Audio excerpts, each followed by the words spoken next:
Welcome, listeners, to Family Life Chronicles podcast, where we pull back the curtain on the origins of our story. We are your hosts. I'm Curtis. And I'm Amber. So come along for the ride and let's get to it. Hey there, sports enthusiasts. Are you tired of fear holding you back from reaching your full potential?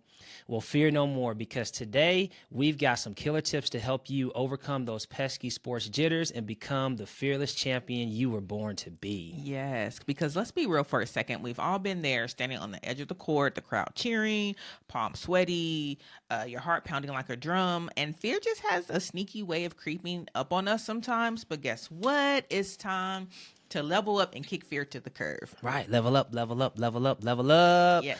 All right. So step number one is to first acknowledge your fear. Now, it may sound like it's something small, but fear is something that we always experience, no matter whether it's in sports, in our regular lives, we experience this thing. So the first thing we got to do is we have to acknowledge it, and we have to face fear head on, because what fear does is it limits our ability to move forward. And so if we don't face fear, you're always going to find yourself falling in a situation where you're always running away or turning your back to it instead of just facing it and overcoming it. Because the moment that you recognize it and you acknowledge it, then you face it and you're able to overcome it. And so fear is a natural thing. We all experience it. But one thing that is not natural is living in fear. Yeah, and I think what's powerful about that is that fear, it never goes away. Yeah. Fear is kind of like this passenger that we ride with in life, and they never go away. Just when I think about like the Bible and when Joshua is getting ready to possess the land, because remember, Moses has died and now Joshua is in charge. And the main thing that God kept telling him was be strong and courageous, be strong and courageous. Do not fear, be strong and courageous. Like it's like a track, it's like a bar. So to you, be strong and courageous, be strong and courageous. And what that made me realize is that like you're never going to be fearless. Like I actually don't like that word very much because I think fear is just a part of it. Fear is part of breaking forward. Fear lets you know that you're almost there. And if you can just push past fear and go over that comfort zone, you can be in Courageville and possess the promised land God has for you. Yeah, because fear is a comfortable place. God did not create us to be comfortable, so we got to get out of the box, face that fear, and overcome it.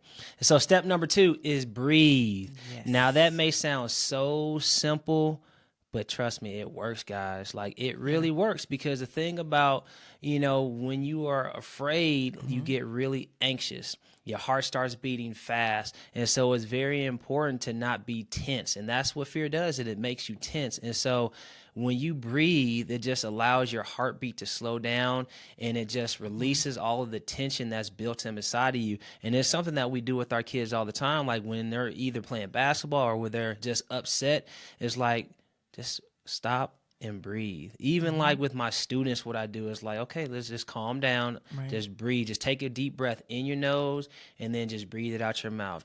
In your nose, deep breath in your nose slowly, and out your mouth slowly. And trust me, like it works. The tension is released, and then now you're in a better place. Yeah, and even some neuroscientists, they actually believe that when you exhale or breathe in for like 6 seconds, that actually reprograms your brain. And I think that's really awesome, because when your brain's reprogrammed, then you can be like, okay, it resets it, and then you can think about something else and try to shift to another way of thought. Because, again, whatever you think about, whatever you're feeling, that is the direction that your body is going to go in. If you're happy, your body's going to feel that. If you're sad, your body's going to feel that as well. And sometimes anxiety and stress, again, we're going to go back to number one, is when we said acknowledge fear. Sometimes anxiety and stress, the basis of that is fear. Because when you're feeling anxious, it is just, the reality is that you have a fear that you're going to be not in control. So sometimes if we can just breathe and relax and just release everything, sometimes that anxiousness and fear, it'll go away. And what I like to do is I like to sometimes get a paper or just write down, any fears that I'm having. And I also write down like, why am I afraid of fear? I'll write that down and I'll journal around that. And then when I'm done, I'll just tear it up, do some breaths, and I feel better. Yeah. And I like how you said that, just tear it up, because you're actually destroying that fear. Right. And so it's actually just doing, a prophetic action of just, you're doing it. And so you're actually physically ripping up and destroying that fear. And so that's just awesome. Right. And so step number three, preparation is key. And so what I'll talk about, I'll just focus on more of the physical aspect, and you can talk about the mental aspect of that preparation. And so like when you're prepared, you're more confident, right? And so whatever sport that you're in, the more that you train and prepare, because I always say, like, whatever happens in the game, you've done it hundreds of times in the gym, in practice, in the gym training by yourself. All the reps that you put in, you shouldn't experience nothing new in the game. And so it's important to have that confidence. When you're building that confidence in your training, whether it's individual training or whether it's group training or whatever you may do, that builds your confidence, so that when that fear tries to arise when you're playing, you're confident and know, like, man, I've been doing this. I've been working on this. And so now you're facing fear, and now you're able to overcome it, because now you're looking back on everything that you've done, how you've prepared for the moment that you're in. Okay. That's right. And I like that so much, because you can't wait until you get there. You have to already be preparing for the moment, preparing for what you feel like God's called you to do. And I think this moment is so powerful, because we're not just talking to student athletes, youth athletes here. We're talking to parents too, because sometimes as parents, we have to prepare emotionally for games. Yes. Because sometimes it is stressful when you feel like, if you feel like your kid's not playing the way you want them, because you've known that they've done all this preparation, but sometimes it doesn't transfer to the game. And that can emotionally take a toll on you as a parent. So as parents, we have to make sure that we're spending time journaling. We're spending time, reading our word, and just trying to figure out other ways to put ourselves in a positive position emotionally to support ourselves first, so that way we can pour out to our kids, and we're not just yelling at them things that can kind of affect their confidence or bring them down, but also readdressing that and being emotionally prepared to not just saying you did this wrong in the game, but saying, hey, how do you think you did today? And giving your child an opportunity to speak how they're feeling, and then you can respond to that and try to build them up at the same time. Yeah, because I think positive reinforcement is just so important, because we're so quick to focus on the negative, but it's the positive that goes a long way. But I agree with what you said about preparing, because like I played basketball, I played in front of thousands, up to 30,000 some people, but I find myself, when I watch my kids, just more anxious and like more nervous, and I ain't even playing, like, and it's crazy. But you're definitely right. Like, we as parents also have to prepare, because it's an emotional roller coaster when you go into these games and watching whether they're playing well, whether they may not be playing, whether it's the ref, or whether if somebody does something to your child. You got to prepare to be ready. And I think one thing that I think that we do is, like, we just kind of like release it. We're like, God, we release our child to you, and we give it to God, because we have been frustrated.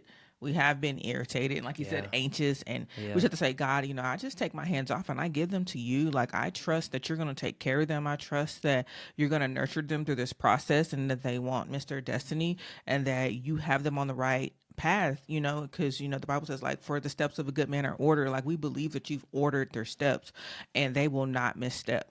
All right. Can't misstep, and that brings us to our next step, which is number 4. Visualize success. Yes. And so it's very important, guys. You got to see yourself there. You got to see yourself scoring, hitting that game winner, shooting that goal, hitting that free throw for the game. Breaking ankles. Because visualizing success activities, it's the same neural pathways as physical performance. Like, the same things that happen that you're doing physically is happening neurologically when you're visualizing them. And so it's very important to see yourself in those situations, but also take it beyond that, more than just see yourself, but just think about, how would you feel? What would you be doing? Seeing yourself, like, what would I do when I hit that game-winning shot? How would the crowd be reacting? How would my coach be, my teammates, looking at my family in the stands, like, what would they be doing? And so it's important to see yourself in those situations, to feel it, all your senses tied in to your visualization. Yes, I love visualization. It is so powerful. And we just have our kids do that like every night. Because, when we were growing up, it was like count sheep. So we're growing up in 2024, and we're saying count making basketball shots. So we have our kids like do visualization. We have them visualize in first person. I don't know what it is, but research just shows that visualizing in first person is more powerful than visualizing in like third person.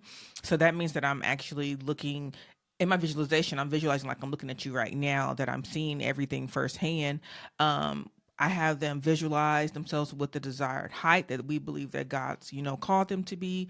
They are that height in their vision.